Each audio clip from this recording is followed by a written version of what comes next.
Drame de Goma suite à la manifestation des Ouazalendo qui a fait plus de 43 décès. Le chef de l'État congolais hausse le ton. Pour lui, cette tuerie ne demeurera jamais impunie. Et puis à l'international, les investissements chinois en Afrique subsaharienne ont atteint 4,03 milliards de dollars américains. C'est là dans le cadre des nouvelles routes de la soie. C'est une structure de recherche qui a publié ces chiffres. C'est la grande édition sur Géopolice Télévision. Mesdames et messieurs, bonsoir et bienvenue. Le chef de l'État, Félix Tshisekedi, a condamné le drame qui a occasionné la mort de plus de 40 personnes lors de la manifestation de ce mercredi à Goma, chef-lieu de la province du Nord Kivu. Pour lui, ce drame ne demeurera pas impuni. Le président de la République l'a dit lors du Conseil des ministres de ce vendredi 1er août 2023 qu'il a présidé en présentiel. Le président de la République s'est exprimé avec colère, effroi et consternation après avoir appris le décès le 30 août 2023 de près d'une quarantaine de compatriotes brutalement fauchés au cours d'une manifestation dans la ville de Goma de suite d'une intervention des forces de l'ordre. Cet événement malheureux ne peut que faire l'objet d'une forte désapprobation.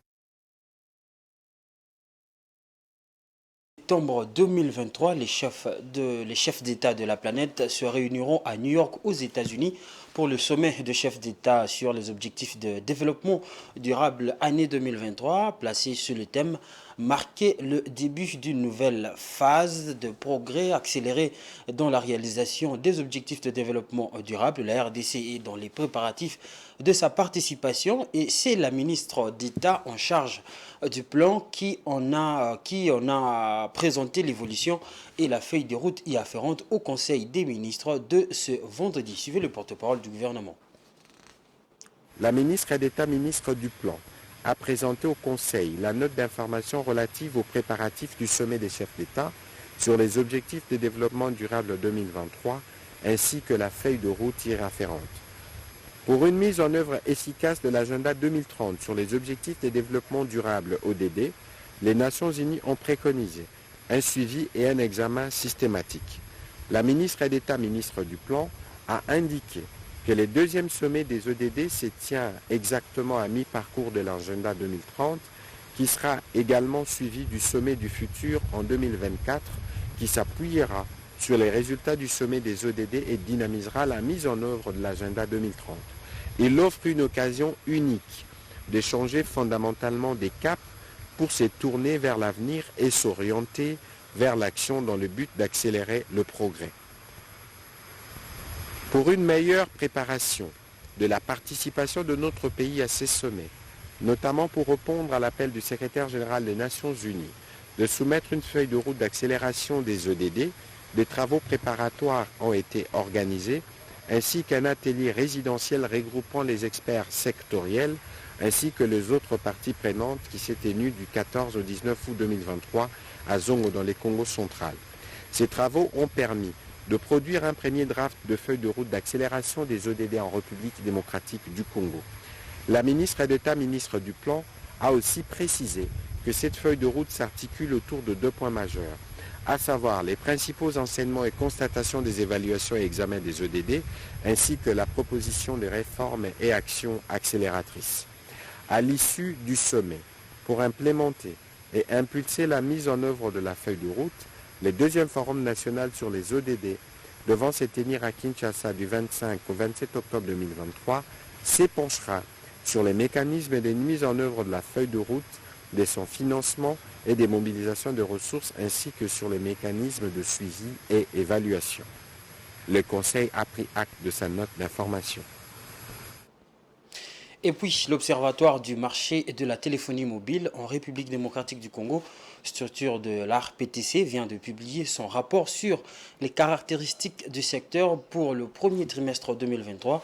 Cette période a été marquée par une hausse du nombre d'abonnements actifs de l'ordre de 7,69%, soit de 49,8 millions à 53,6 millions d'abonnements par rapport au dernier trimestre 2022, ce qui a permis d'enregistrer un taux de pénétration mobile de l'ordre de 56,38%. Jojo Moulamba. 485 millions de dollars américains de chiffre d'affaires ont été réalisés par les opérateurs de la téléphonie mobile au premier trimestre 2023, ce qui représente une baisse de 13% par rapport au quatrième trimestre 2022.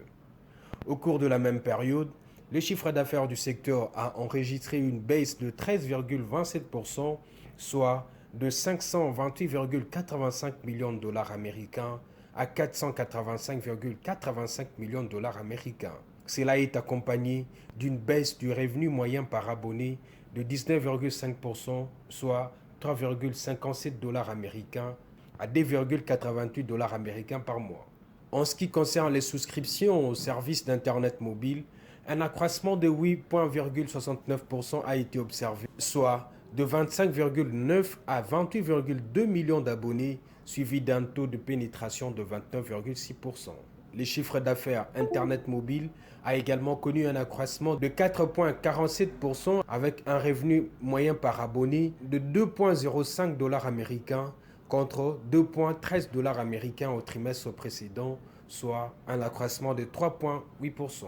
Quant au nombre d'utilisateurs actifs au service de la monnaie mobile, il s'observe un accroissement de l'ordre de 31,7% par rapport au quatrième trimestre 2022, soit 13,8 millions à 18,2 millions d'utilisateurs avec un taux de pénétration de 19,1%. Par contre, il s'y relève une baisse drastique du chiffre d'affaires de monnaie mobile de l'ordre de 96,7%, soit des 66,4 millions de dollars américains à 2,2 millions de dollars américains. Et en politique, alors qu'il lançait l'ouverture de réception et traitement des candidatures pour la présidence en perspective des élections de décembre 2023, Denis Kadima a tenté de rassurer les Congolais sur le fait que le processus électoral est conduit de manière professionnelle. En passant, Denis Kadima s'est adressé aussi à ceux qui prédisent un chaos à l'issue des élections. Suivez le président de la CENI.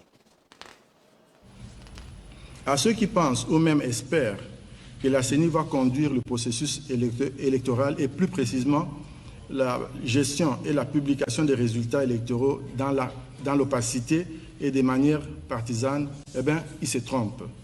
La CENI ne souscrit pas à cette négativité. Il s'agit d'un procès d'intention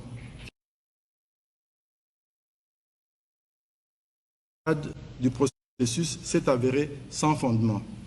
Nous avons donc géré avec professionnalisme et honnêteté la cartographie opérationnelle, la refonte du fichier électoral, la répartition des sièges ainsi que les candidatures. Chers compatriotes, l'équipe que je dirige travaille avec intégrité et le fait ainsi par conviction. Elle n'est pas forcée à le faire, elle est convaincue qu'il faut le faire. Nous sommes convaincus que ce quatrième cycle électoral va hausser le standard en matière électorale et ainsi contribuer à la consolidation de la démocratie et de la paix dans notre cher pays. Ainsi, à ces prophètes des malheurs qui espèrent et affirment à haute voix que la CENI sera la cause d'un violent conflit post-électoral qui justifierait une grave instabilité politique et qui conduirait à un changement de régime antidémocratique, nous répondons en deux mots, sans effet.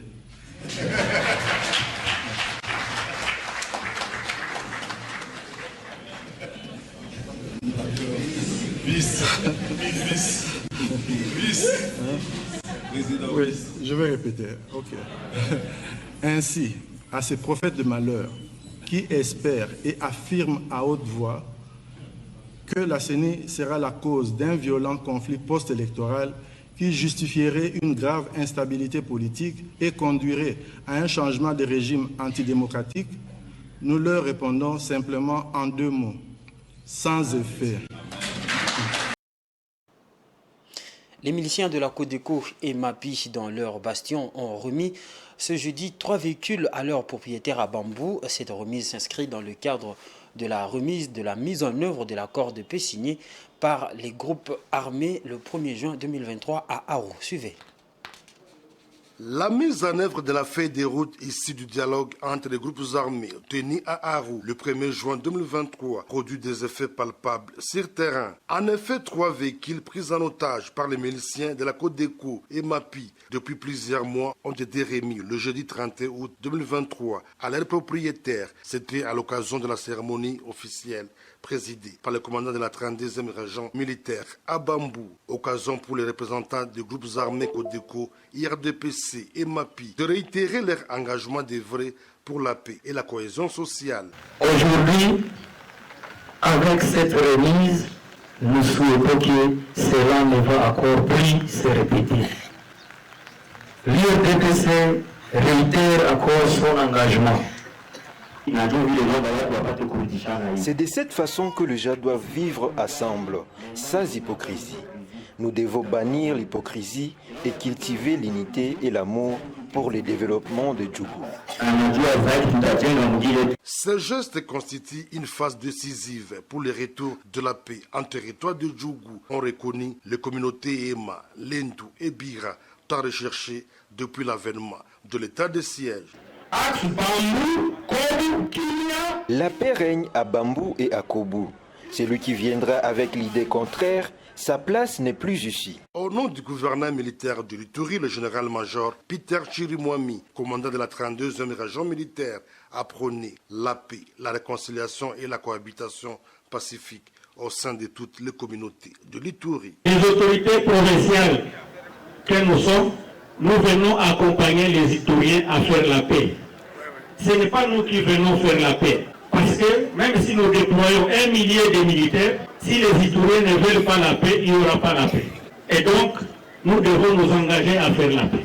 Et de cette paix que viendra le développement. L'approche non militaire imprimée par le commandant des opérations à cette période exceptionnelle, le lieutenant général Luboyanka Choma Johnny, permet de stabiliser certaines zones hostiles à la violence armée. Une raison de plus de l'instauration de l'état de siège en Ituri et au Nord Kivu par le chef de l'État, Félix Antoine Tshisekedi Tshilombo. Et puis dans le reste de l'actualité, sachez que la rentrée scolaire est maintenue pour ce lundi 4 septembre 2023. C'est le ministre de l'enseignement primaire, secondaire et technique, Tony Mwabakazadi, qui a confirmé. Et puis sachez que le gouvernement de la République a pris toutes les dispositions pour que cette rentrée soit apaisée et qu'il ne s'observe pas des mouvements de grève. On va maintenant parler de l'actualité au-delà de nos frontières avec la page internationale.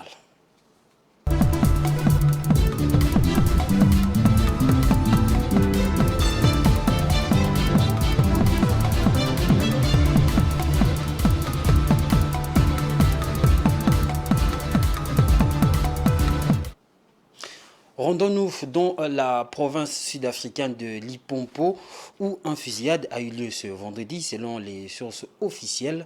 Au moins quelques personnes y ont trouvé la mort. Ces personnes voulaient attaquer un véhicule de transport. Des détails avec Africa News.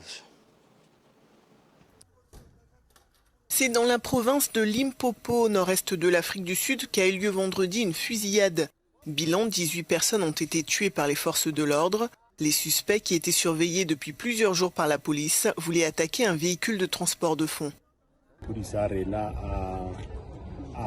Nos officiers ainsi que des membres des forces spéciales les ont interceptés dans une résidence. Et c'est à ce moment-là qu'ils ont commencé à tirer sur les forces de l'ordre. La fusillade a commencé vers 13h dans l'après-midi et la police a riposté. L'échange de tirs a duré environ 1h30. C'était une véritable guerre. Quand ça s'est enfin terminé, nous avons constaté que 16 hommes et 2 femmes avaient été tués.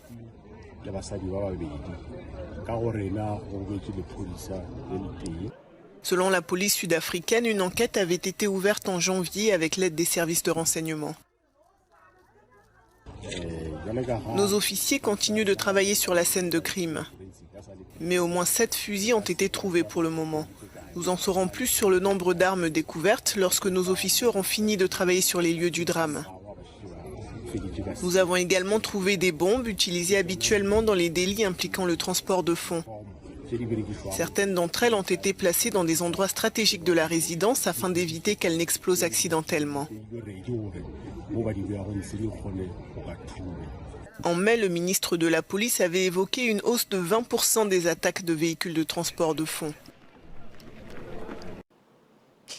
Et puis, selon le Centre de finances vertes et de développement, un think tank rattaché à l'université chinoise de Fudan, les investissements chinois en Afrique subsaharienne dans le cadre de l'initiative des nouvelles routes de la soie ont atteint 4,03 milliards de dollars américains au premier semestre 2023, ce qui permet d'enregistrer une augmentation de 130% par rapport à la même période de 2022. Jojo Moulamba. Dans ces rapports du Centre de finances vertes et de développement, les investissements de nouvelles routes de la soie ont atteint 4,3 milliards de dollars américains au premier semestre 2023 en Afrique subsaharienne. Avec ces résultats, la région d'Afrique subsaharienne a enregistré non seulement une augmentation de 130%, mais également une hausse de 69% de la valeur de contrats de construction d'infrastructures financés par de prêts chinois sur les 6 premiers mois de l'année en cours, comparativement à la même période de l'année écoulée. La valeur cumulée de contrats s'est établie à 6,29 milliards de dollars américains entre le 1er janvier et le 30 juin 2023. 3 pays africains figurent d'ailleurs dans le top 5 de pays ayant connu la plus forte croissance des engagements globaux de la Chine, à la fois sous forme d'investissement et des contrats de construction d'infrastructures dans le cadre de l'initiative de nouvelles routes de la soie sur le 6 premiers mois de l'année en cours. La Namibie avec plus 457%, l'Érythrée avec plus 359% et la Tanzanie avec plus 345%. Durant le premier semestre 2023, les engagements chinois ont porté sur 102 projets dans 45 de 148 pays ayant adhéré à l'initiative lancée par Pékin à l'automne 2013. La valeur globale de ces engagements de Pékin à l'étranger a atteint 43,3 milliards de dollars américains. Sur l'ensemble de ces engagements, 24,1 milliards de dollars américains se présentent sous forme d'investissement contre 16,3 milliards de dollars américains sous forme de contrats de construction d'infrastructures. Ainsi, la part des investissements dans les engagements globaux a atteint pour la première fois plus de 50%. Les engagements cumulés de la Chine dans le cadre de l'initiative Nouvelle Route de la Soie ont atteint 1014 milliards de dollars américains depuis le lancement de cet ambitieux projet qui vise à améliorer les liaisons commerciales entre l'Asie, l'Europe, l'Afrique et même au-delà par la construction d'infrastructures comme de ports, de voies ferrées, des aéroports ou encore de parcs industriels et des centrales électriques. Voilà, c'est la fin de ce journal. Moi, je vous rappelle les titres. Drame de Goma suite à la manifestation de Ouazalendo qui a fait plus de 43 morts. Le chef de l'État congolais hausse les tons. Pour lui, cette tuerie ne demeurera jamais impunie. Et puis à l'international, les investissements chinois en Afrique subsaharienne ont atteint 4,03 milliards de dollars américains. C'est là dans le cadre de nouvelles routes de la soie. C'est une structure de recherche qui a publié ces chiffres.